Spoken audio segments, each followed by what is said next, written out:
Ladies and gentlemen, please join me in giving a warm welcome to Daniel R. Lutz.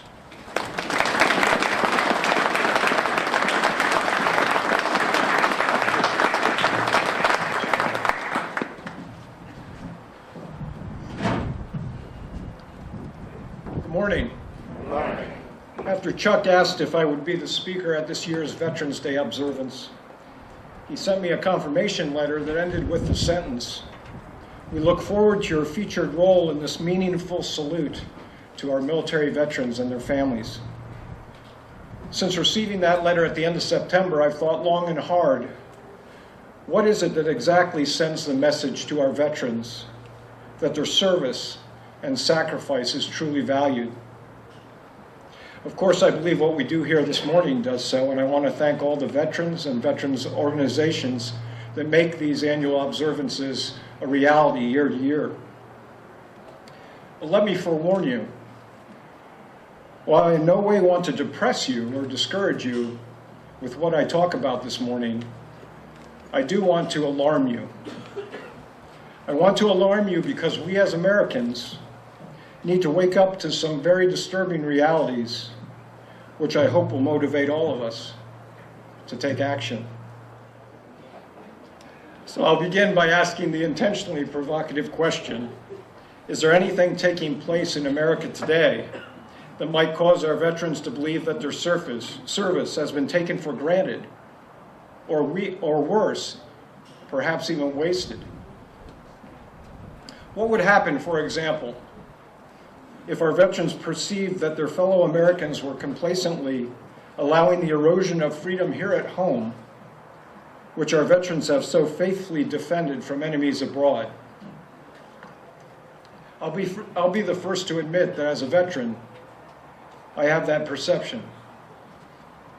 As I observe the essential underpinnings of liberty being undermined more and more each day in this country, I sometimes wonder if my fellow Americans care, or if they even understand anymore what are the essential underpinnings of freedom. Is that God is the author of liberty. Thomas Jefferson penned this truth in the preamble to the Declaration of Independence. We hold these truths to be self-evident, that all men are created equal, and that they are endowed by their Creator with certain unalienable rights, that among these are life, liberty, and the pursuit of happiness. But while our founding fathers understood that this foundational truth was absolutely critical to the preservation of freedom, I am concerned that its importance has been lost on an increasingly secular society. And should this essential underpinning be dismissed as quaint and untrue by those who hold positions of power, why would they refrain from alienating our rights? After all, if it is believed that our rights actually derive from men rather than God, then what men giveth, men can taketh away. But that is most definitely not the case if our rights are granted to us by God.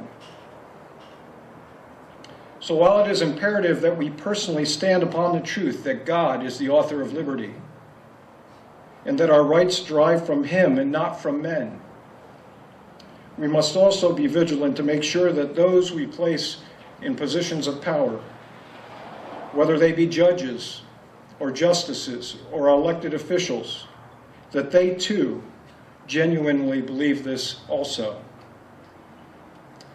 We of course do well to remember that it has been the American veteran who has been used by God to attain liberty, defend liberty, and preserve liberty throughout the history of this great nation.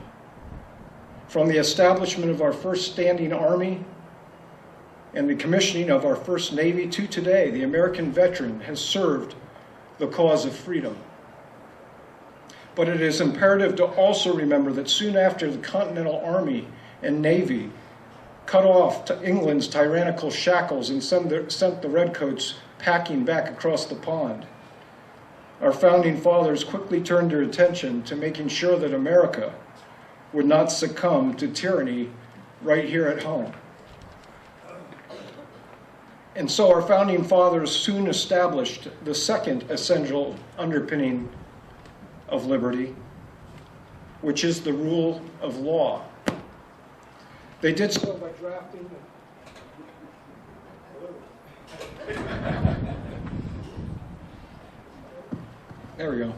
They did so by drafting the Constitution, which became the law of the land in 1788. And then in 1791, they enacted the first 10 amendments to the Constitution, which is our beloved Bill of Rights. And in doing so, they set up a brilliant system of self-governance likes of which the world had never seen. A government of men, yes, but men whose selfish ambitions and natural yearning for power would be checked by law. When I was in an elementary school, we sang patriotic songs. I don't think the schools do that much anymore, and that's very unfortunate for a whole host of reasons. But one reason is that children can learn a lot about what are the essential underpinnings of liberty from such songs, and I know I did. For example, the song, My Country 'Tis of Thee, highlights the first essential underpinning of liberty because it refers to God as the author of liberty. And there is a verse in the patriotic ballad, America the Beautiful, that highlights the rule of law as the second essential underpinning of liberty. America, America, God mend thine every flaw, confirm thy soul in self-control, thy liberty in law. You see, our Constitution was intended by our founding fathers to do just that, to confirm America's liberty in law. They understood that if we were not to be oppressed by men, by the rule of men, we must be governed by the rule of law. And to further achieve that end, our founding fathers purposely made it difficult, but certainly not impossible, to modify the law of the land by mandating that any changes to the Constitution be only made through the constitutional amendment process. Yet today we see the rule of law undermined by the modern-day judicial trend of treating our Constitution as a quote-unquote living document, also referred to as judicial activism or legislating from the bench. Regardless of what it's called, it is the enemy of liberty. For when the constitutional amendment process is bypassed by a few unelected, black-robed individuals who act upon their desire to reinterpret the Constitution to their own liking, or to the liking of some special interest group, or to what may be culturally popular or politically correct, liberty is diminished. The rule of law is supplanted by the rule of men. Interestingly, the last underpinning of liberty, which I want to talk about this morning, also happens to be highlighted in that very same verse from America the Beautiful. America, America, God mend thine every flaw, confirm thy soul in self-control, thy liberty in law. You see, while God is the author of liberty, and while our liberty is confirmed in law, the third essential underpinning of liberty is self-control. Sadly, I don't see a whole lot of self-control in America today. Tragically, we have confused license with liberty. We have equated God-given freedom with the notion that we should be free to do anything we please without consequence.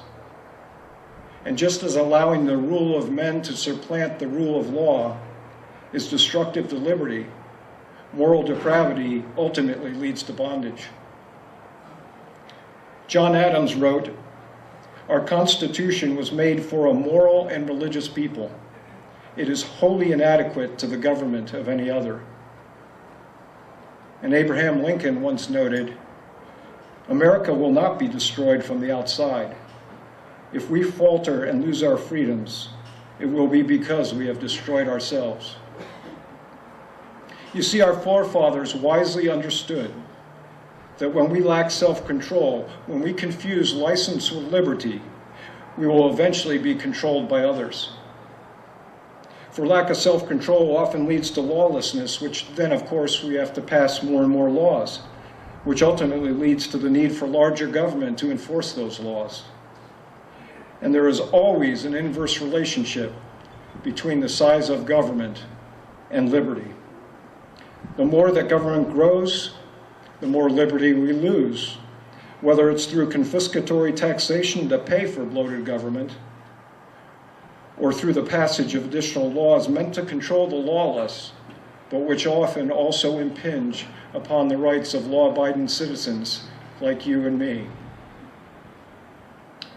I do not believe it is an inaccurate historical observation to assert that no nation or empire of note has survived the kind of moral decline that America is experiencing today.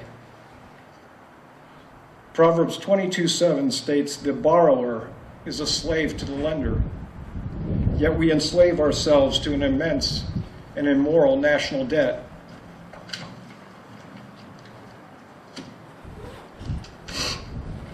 In Malachi 2:16, God says he hates divorce, yet there is now a 50% divorce rate for first marriages, and the percentage radically increases for second and third marriages.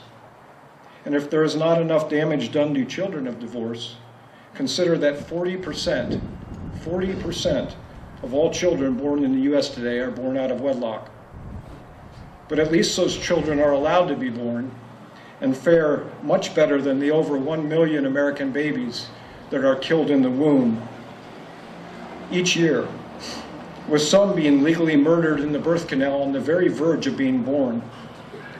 And despite the fact that God says, "Thou shalt not murder," the highest court of our land, the U.S. Supreme Court, has pronounced this barbaric practice a constitutional right, which is a perfect example of the evil of judicial activism.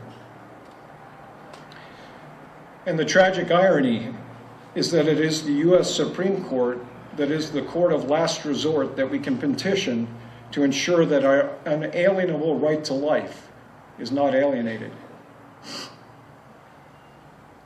While God forbids drunkenness as a destructive evil, one study estimates that nearly 14 million Americans are classified as alcohol abusers or alcoholics. That's about 1 in every 13 adults, and that doesn't count all the children who are enslaved to alcoholism.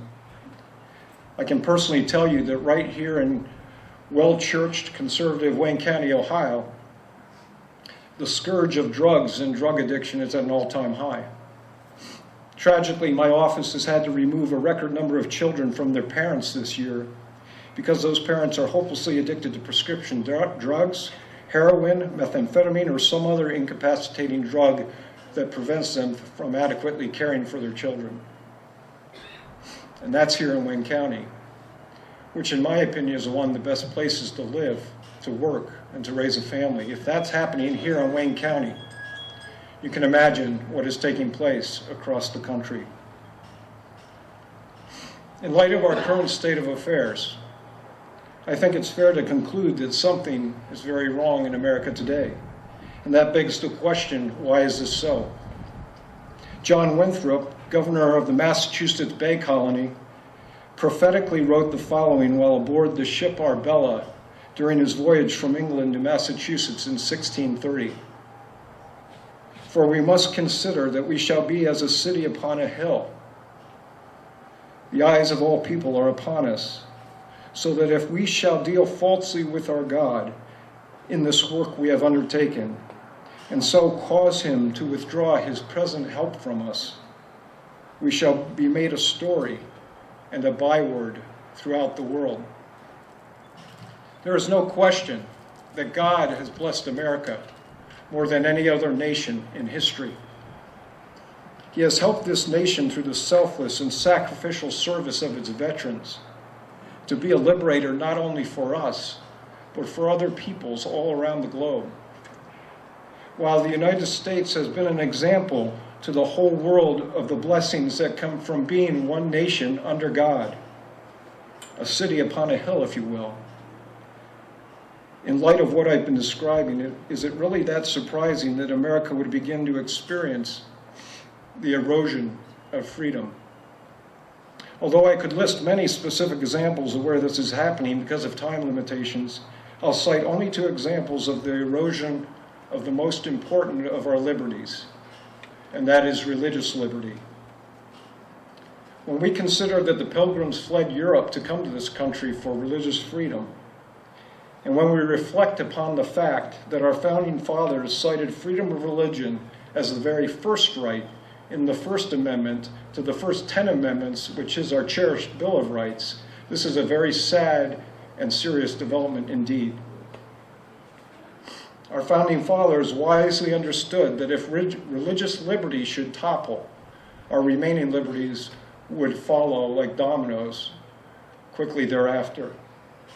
For it is no coincidence that you will never find religious freedom and tyranny coexisting together anytime, anywhere on the planet. Since we honor those today who have served in our military, let's start there listing some examples of the loss of religious liberty. In 2011, the Air Force Academy removed the words, "So help me God," from their cadet and officer oaths. And while our military is fighting and dying to uphold freedom, including our first freedom, freedom of religion, high-level military chaplains report they are increasingly being denied religious freedom, freedom of conscience, and freedom of speech. For instance, a military chaplain who criticized the repeal of the Don't Ask, Don't Tell policy because the new policy was antithetical to biblical values had his promotion rescinded. And during a briefing to the troops on what the repeal of Don't Ask, Don't Tell would look like, one military chaplain dared to ask whether those who adhere to, quote, biblical values that homosexuality is a sin would still be protected to express those views, end quote. This chaplain was reportedly scolded by the chairman of the Joint Chiefs himself when he was told, quote, "Chaplain, if you can't get in line with this policy, resign your commission," end quote. Consider the Department of Defense training manual that went so far as to label our founding fathers as extremists. Yes, you heard me right. I can't make this stuff up. The Defense Equal Opportunity Management Institute Training Guide states under a section entitled Extremist Ideologies, quote, "In U.S. history, there are many examples of extremist ideologies and movements," and then cites to the colonists who sought to free themselves from British rule, end quote.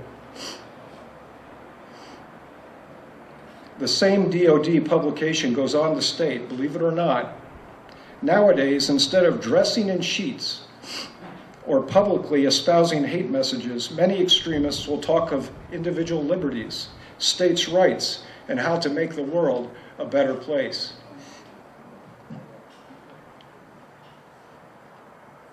Excuse me.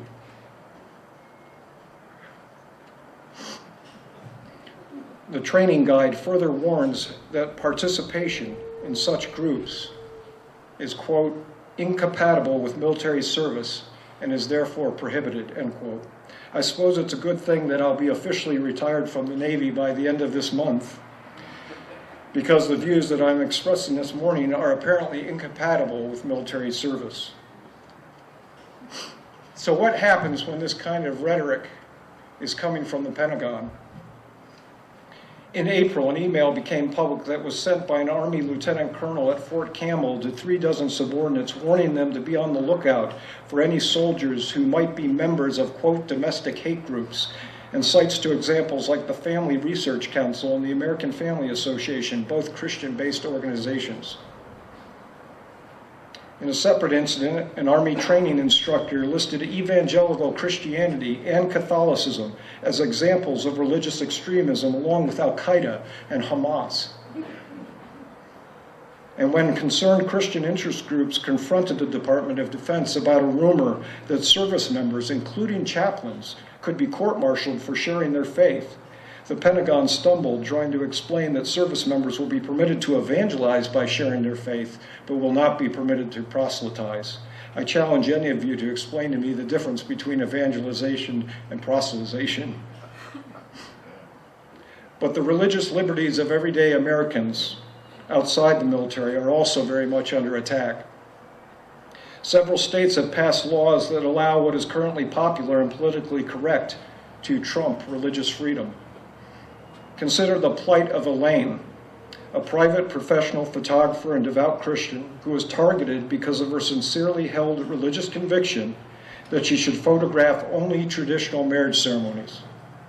The state of New Mexico fined her $7,000 for adhering to that conviction when she politely declined to photograph a lesbian commitment ceremony in a state that ironically still prohibits same-sex marriage. And when Elaine resorted to the New Mexico courts, hoping that the courts would protect her unalienable religious liberty, the New Mexico Supreme Court, in a concurring opinion, told her that having to violate religious beliefs when they conflict with social issues like gay marriage, quote, is the price of citizenship, end quote.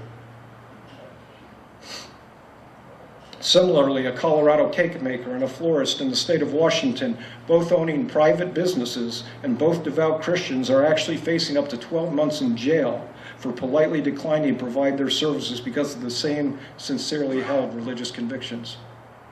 Keep in mind that the record is quite clear in these instances that these private business owners were not intending to discriminate against anyone, but simply declined to use their God-given talents to do something that they genuinely believed would grieve God.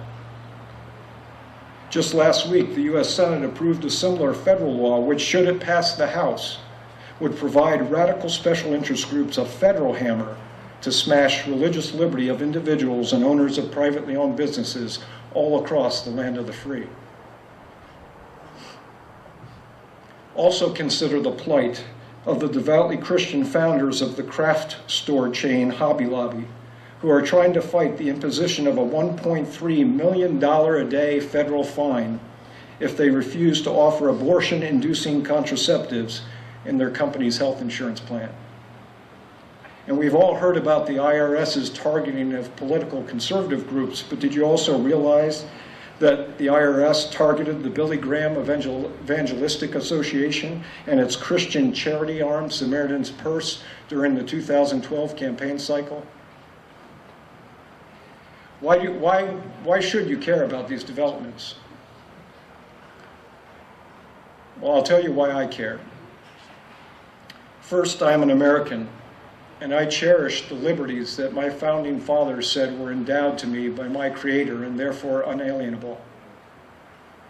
Secondly, I am a veteran, and I'll be darned if I'm going to sit back and remain silent as I watch the very freedoms for which I have so proudly served to defend be undermined. And furthermore, as a commissioned officer in the United States Navy, as an appellate judge on the Navy Marine Corps Court of Criminal Appeals, and even as your county prosecuting attorney, I have repeatedly sworn to uphold the rule of law by taking oaths to support and defend the Constitution against all enemies, both foreign and domestic. Thirdly, I am a father, and I'm very concerned about the country that my children will be inheriting. Lastly, but certainly not least, and before I am anything else, I am a follower of Jesus Christ. And I'm thankful that when I was 29 years old, someone had the freedom to share the truth of God's word with this sinner headed to hell, even the hard to hear parts. And so I care. I care because I want lost sinners just like I was to have the same opportunity I had to hear the truth so that they can become saved, forgiven sinners just like me. I've been called a patriot for my military service, and I've been honored far more than I deserve because it's been my absolute pleasure and privilege to serve this great nation in the United States Navy. In addition to my military service, I've tried to make a difference in my small sphere of influence by serving my community, serving in my church, and yes, even getting involved in politics. But honestly, in terms of making any real and lasting difference for America, the most patriotic thing I've ever done is to be part of starting a daily community prayer meeting in downtown Worcester. Back there alongside Pastor Jerry O'Brien, who graciously opened up his church, Faith Harvest Fellowship, which is housed in the old Big Picture movie theater right in downtown Worcester on South Street. We meet daily from noon to 1 to pray for America. Everyone is welcome. And we could certainly use some more praying patriots to come join us where we take God at his word when he promises in 2 Chronicles 7:14, "If my people who are called by my name will humble themselves and pray and seek my face and turn from their wicked ways, then I will hear from heaven. I will forgive their sin and will heal their land." Ladies and gentlemen, fellow veterans, there is indeed hope for America, and it is in God. Thank you. God bless America. God bless our veterans, and Godspeed to us all.